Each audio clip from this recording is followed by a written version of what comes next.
Hi, my name is Alex with ATech Tech Tutorials, and today I'm going to be teaching you 7 tips and tricks that you might not know about when using a Scrum board in Jira.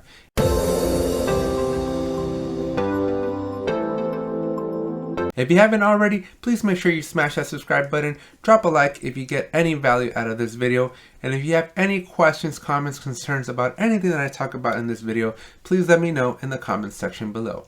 Let's jump into Jira.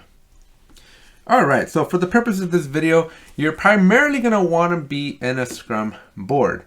You can tell that you're in a Scrum board by looking on the left side of your Jira board, and it should say Active Sprint. There is going to be one tip that I'll leave towards the end that will be applicable to a Kanban style board, but for now, for these first 6 tips, this will work in either board. So, and the first tip that I want to show you is I want to show you in the backlog there's an insight button, and in the insight button, which is on the far right side of your board, you're going to get 2 insights, 2 pieces of information that are going to help you with planning your sprint. So the first one is your sprint commitment. This one's kind of cool. This one will take the story points that are currently planned for that sprint. Right, you haven't actually hit the start sprint button yet, so you're still kind of in this planning mode. It will take those points and it will tell you if, based on historical data, are you on track, over, or under planned, right? So this will help you kind of gauge whether you need to bring more stories in or take stories out of your sprint. The other feature that you get here is an issue type breakdown. Some teams like to have a balance. Some teams like to have a good amount of stories, new features, if you will, and maybe you want to take care of some technical debt. Maybe you want to bring in some bugs, and you want to make sure you have the right balance of that. So if I bring in a bug into my sprint here, and I go back to my insight, you'll notice then I have a breakdown, and it tells me 75% of my sprint are stories and 25% are bugs. So this will give you, again, the insight to know, hey, am I properly balancing my sprint out? Am I just top heavy? Am I only focused on new features, which might be okay? Or maybe you're kind of most teams are usually doing a balance between bugs and new features. So this will help you visualize that and have a pretty good understanding there. Tip number 2. In an active sprint, so a sprint that is already in production, right? So a sprint that's going already, you also have a different insight button. It looks exactly the same as tip number 1, but this one here is actually going to give you some different information. This one first is going to tell you the sprint progress. So this will tell you based on that current time when you click on this insight button, how are you doing? How's the sprint progressing? How many issues are done? How many are in progress, and how many are not started. This is particularly useful if you're 2 or 3 days before the end of your scheduled sprint end date and you still have nothing done, 44 in progress and 56 started. If I'm the Scrum Master, I am very worried at this point if I only have a couple of days left of the sprint. So use this to kind of figure out, okay, do we need to engage with the team, and do we need to kind of motivate the team to close their stuff out? The other thing that you get is a sprint burn down. This is kind of a cool thing because this will show you the burn down without you having to leave the board and going into the report section. You can absolutely go see the burn down if you go to reports here on the left, but this is kind of a cool thing. And it also gives you a heads up. It's telling you, hey, as a heads up, you might want to consider closing some issues because we're a couple days into the sprint and you are not burning down. So that's kind of cool. And the last one is epic progress. If you remember from my epic videos where I talk all about epics in Jira, Jira really values epics as a container of like a big feature and then like all the stories underneath. And so you can see how those children of those epics, aka your stories, your tasks, or your bugs, how they're trending towards completing the overall epic. So this gives you a pretty good view of that as well. So that is tip number 2. Tip number 3, we're going to actually jump into the little settings here. So we're going to click on the ellipses and we're going to go into board settings. And one of the things that we're going to look at are quick filters. So sometimes you have a lot of issues in your board or in your backlog. And so let me get out of this, right? Maybe you have a bunch of different issues that are assigned to a specific version, or maybe you have issues that are assigned to a specific label. You can leverage quick filters, which basically makes a filter here at the top to help you quickly dwindle down the issues that are in your either the backlog or the active sprint.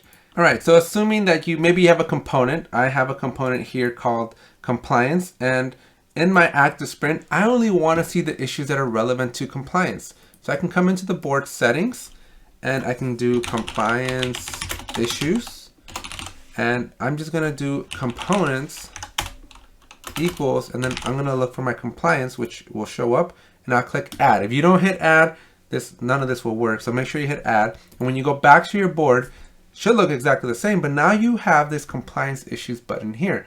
If you click on that, you'll notice that the items that were in the to-do column disappeared, because now Jira is only showing me the 2 issues that meet the qualification of both of these issues have the compliance component enabled on them.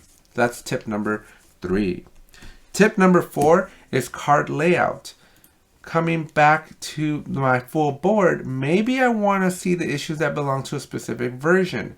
When you're in the backlog, that's really easy to see because I can expand my version, click on it, and it will show me. But when I'm in the active sprint, you don't really have that functionality. So maybe you don't want to filter on them, because if you did want to filter on the version, you would add a quick filter as I just showed you with tip number 3. But as tip number 4, you can actually go to card layout and you can add fields that you can expose on the card itself. If I click on fixed versions here and click add, nothing will happen because it's on the backlog. So if I want to show it in the backlog and in the active sprint, I actually have to do it in both places. So I'll do fixed versions here. And so when I click add in both places, again, these are optional. You can do it either or. I tend to do it in both just so that I can see it in both. When I do this and I go back to my board, Jira will now show me the version. So these all say none. So let's just very quickly, for the purpose of this demo, assign it to the version. So then you can see what they look like. So you'll see that these 2 issues, not only do they belong to my compliance component, but they're also part of release number 1. And so this is a quick way to maybe show whatever field you want that you have in Jira. You can show it on the card itself. And in the backlog, it's redundant because the releases are always shown in Jira, which is this gray number here. So adding it twice is kind of redundant, but not really helpful. Anyways, tip number 5, we're going to show you how to manipulate your board so that it tells you if an issue has been stuck in a specific column. So we're going to go back to board settings. We're going to be in this card layout, and you'll notice that there's a days and columns section here. If you toggle that, make it green, you'll have the little check mark, and you go back to board, you are now going to get these little bubbles or little circles. And if you hover over them, it'll tell you how many days that issue has been in that specific column. This is really beneficial because sometimes an issue is just stuck there, but there's so many issues on your board that it's kind of hard to visualize which one has been stuck. So now you can get this really cool, neat little visual that will show you all these things. Tip number 5, you can actually alter the view of your sprint board and make it based off of different criteria, if you will, to essentially alter the view that you get here. This view here is based off of a query, which basically means you can fully customize what issues you want shown, but sometimes, and the most simplest way is to just show the stories, and then if they have any associated subtasks, the subtasks as well. So I can click on stories here, and I'm under swim lanes, and now I'm basing my swim lanes on stories. And when I go back to my board, I will now see the story and the subtask, but I can't actually change the story. I can't change the status of the story, but I can change the status of the subtask. And what's really neat about this view, when I move the subtask all the way to done, this will show up whenever all the subtasks are done. In this particular case, I only had 1 subtask. So Jira's going to tell me, hey, all the subtasks have been finished. Would you like to move the story to done as well?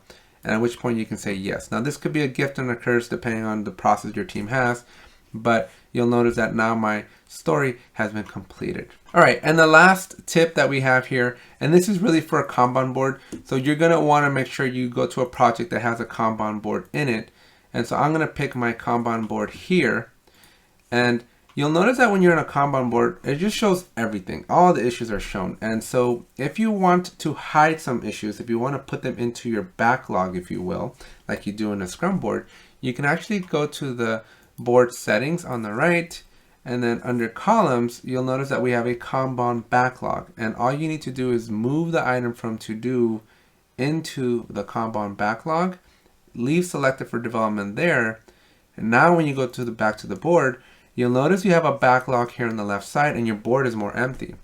And so now in kind of a more true sprint fashion, if you will, you can now prescriptively select what stories or tasks or whatever you want shown on your board. And so once you do that, you can come back to your Kanban board, and now it's going to behave and look and feel more like a traditional Scrum board. So that's it. Those are all the tips I got for you with respect to some nifty little tips and tricks that you can implement today to help make you and a better use of your Jira board. If you found any value in all of this, please drop a like. If you have any questions about anything, let me know in the comments. And most importantly, please, please, please consider subscribing to this channel so you can get the latest and greatest Jira content. Thank you very much, and I'll see you in the next one.